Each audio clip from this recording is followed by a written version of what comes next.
Coming up on the next episode.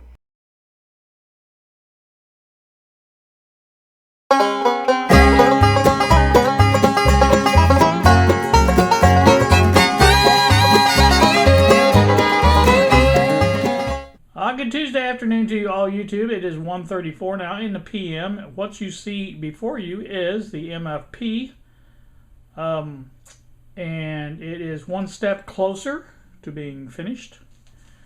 I'll go over one more time. This is the DMM here.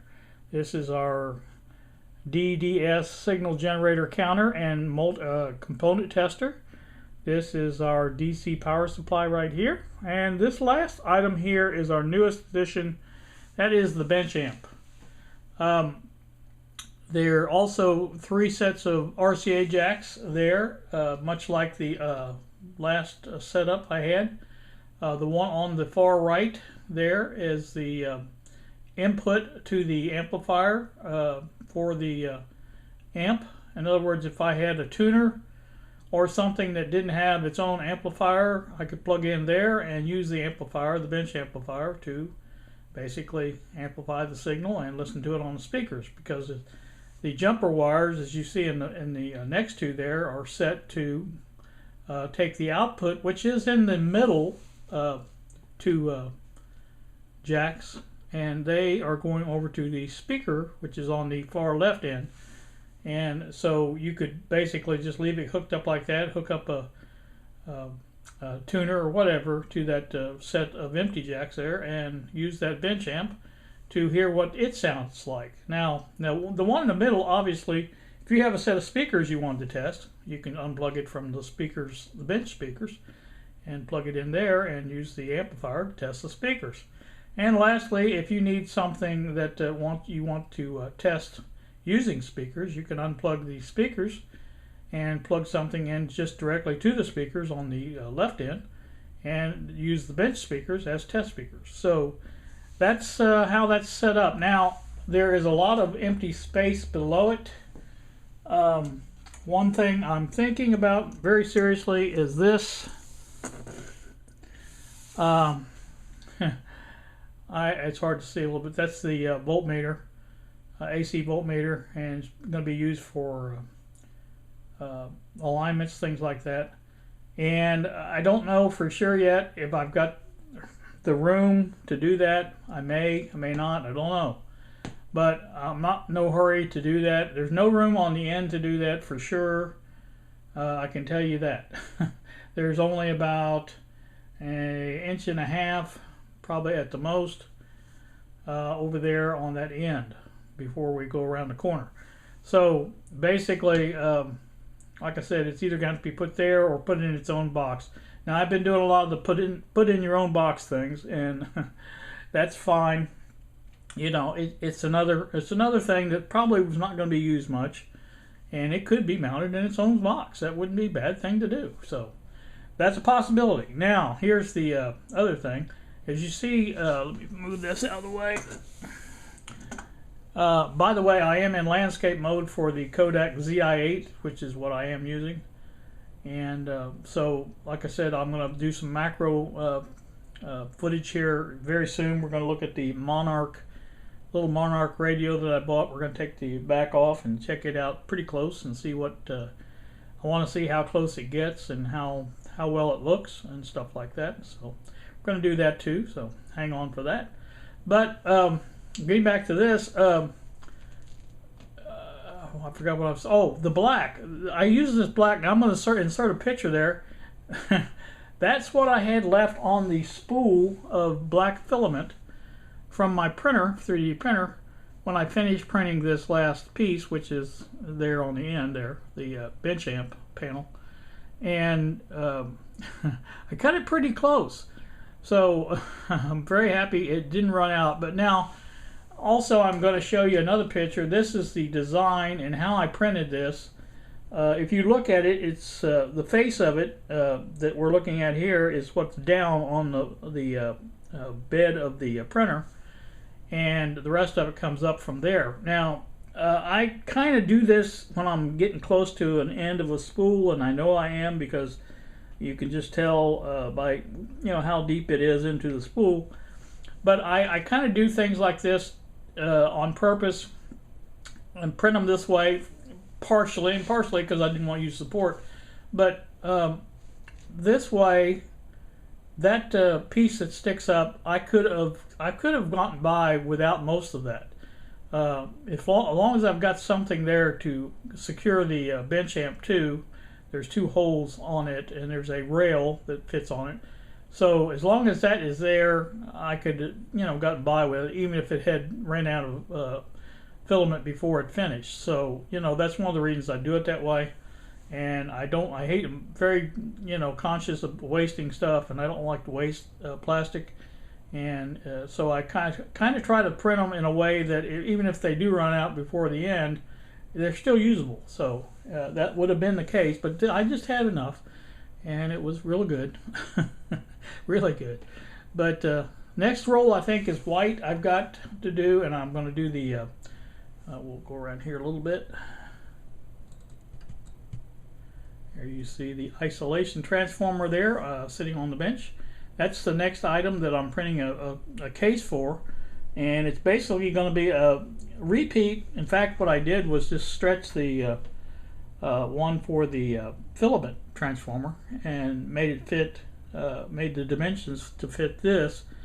And of course the back and the front, I used the vent in the back and the top, just like I did on the filament. And the front will be just solid. The only thing it will have coming out is the leads for the AC in and the AC out. So that's all we really need, and I can make a hole in the cover to do that. That's not a big deal. So anywho, that's what is next on the agenda to print. So anywho, that's coming up then. Like I said, it is on the horizon. I just kind of wanted to show you how it's shaping up to be. Now on that end piece, let me get you a little bit better shot of that. You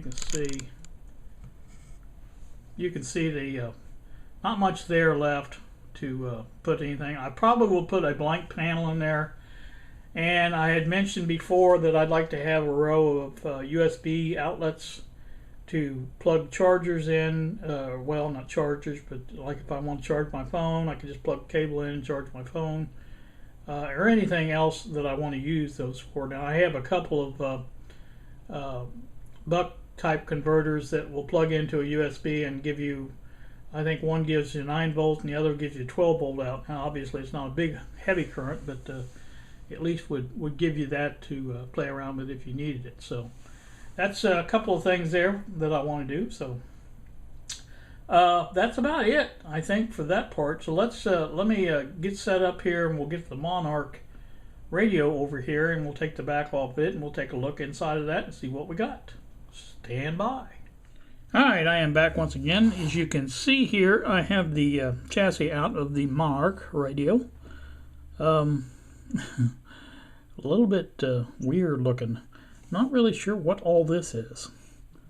It goes from this, I'm assuming, antenna coil up here. Let's get a little closer look at that. And I'm going to be, this is on macro by the way, and I'm going to be using it on macro. If I get too close to something, it may be out of focus. I'm sorry about that, but this is kind of a test to see how far it does go as far as how close it can get and things like that. So that's one of the reasons I wanted to do this. And so there you go. There's the I'm guessing again the antenna coil. Now it looks like it's just barely hanging on here by a thread on a couple of these connections here. There's a real thin wire here going down to, looks like, to the chassis. So it's basically the ground for the tuning cap. And so this piece here connects to a wire that goes up on top where there's a hole there. It looks like an antenna could fit in there. Not really sure why, but that's just the way it is. So there you go. There's a look at that. The rest of that coil, I don't know exactly what that's supposed to be or why it's there. There are 2 wires in there, and you can see right there there's a copper, let me get my pointer stick. There is a copper wire and a silver wire.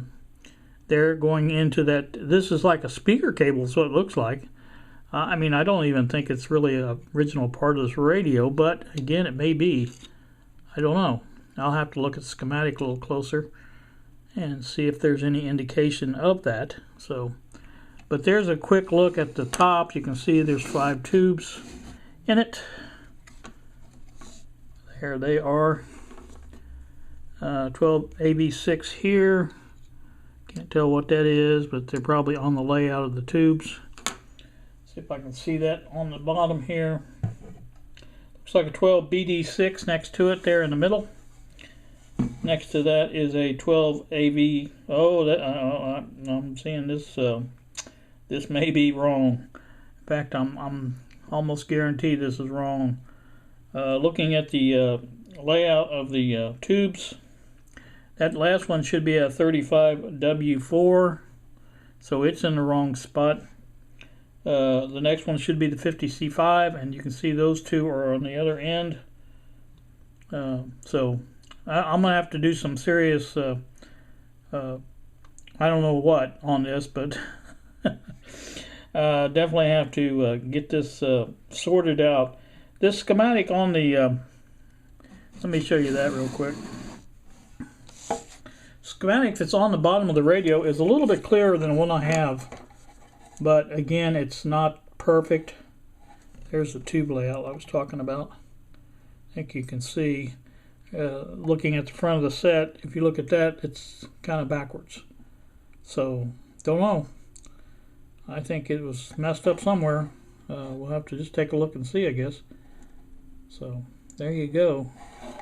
I don't know.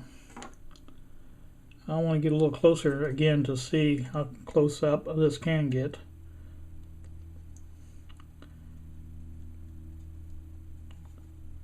So there you go. I'm going to take a picture of that with my phone. My phone does a pretty good job of making small things like this more legible. And so we'll do that. Case in itself is pretty good shape. It's just, you know, it's got some cracks in it.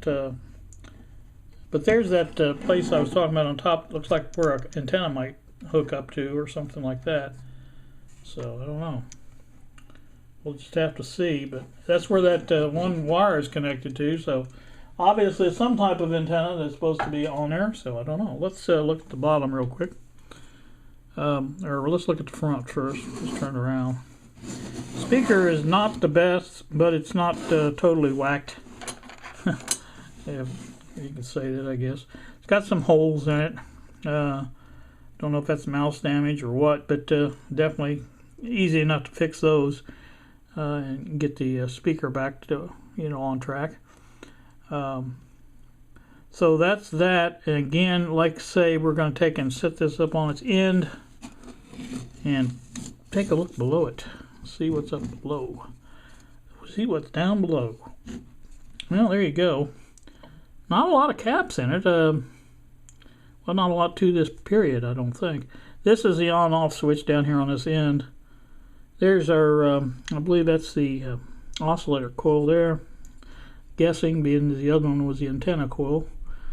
But again, you know, it doesn't look too bad under here. It's not very complicated. So, you know, as far as that's concerned, I guess I see one electrolytic there.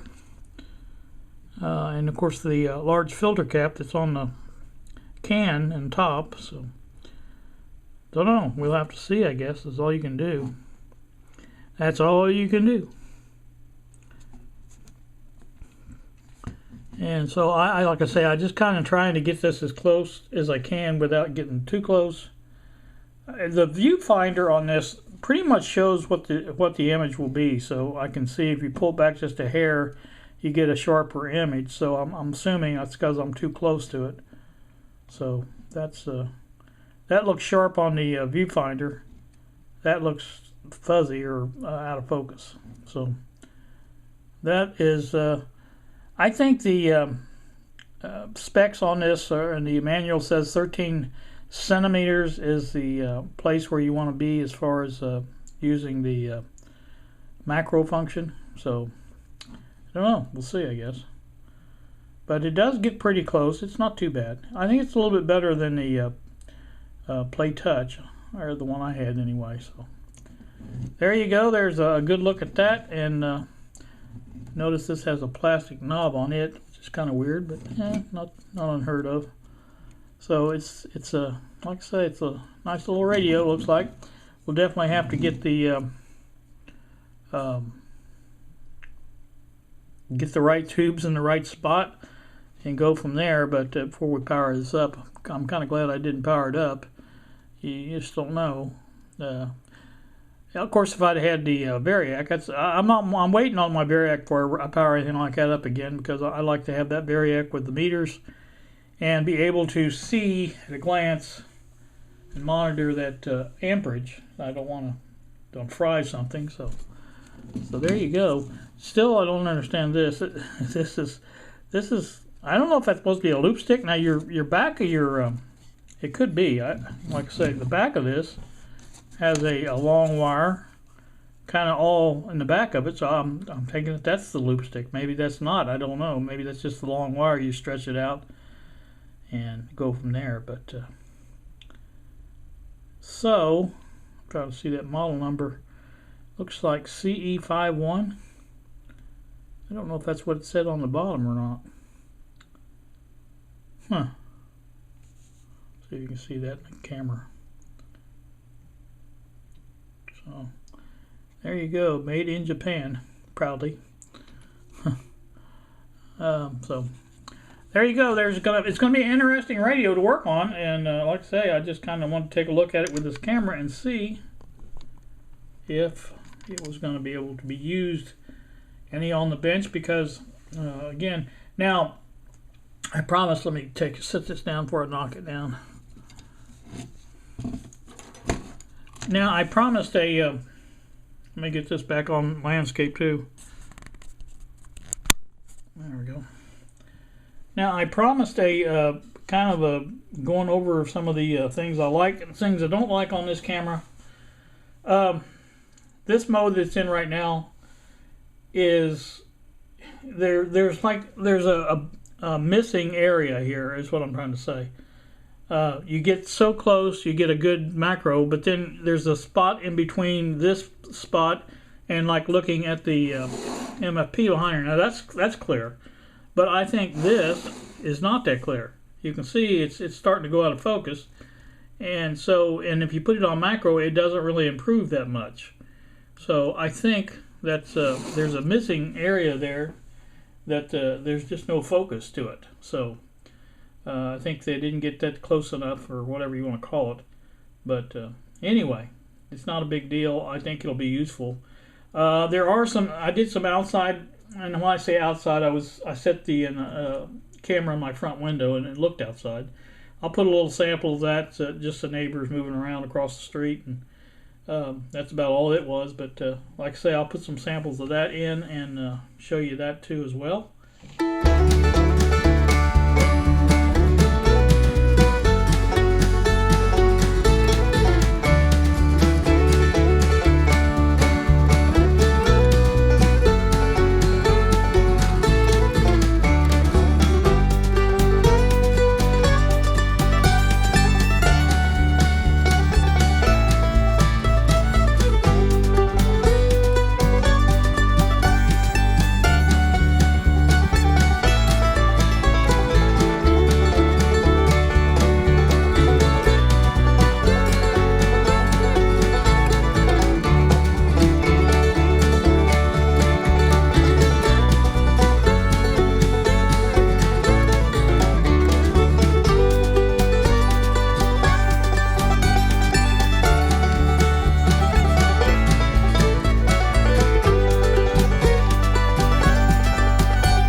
this one.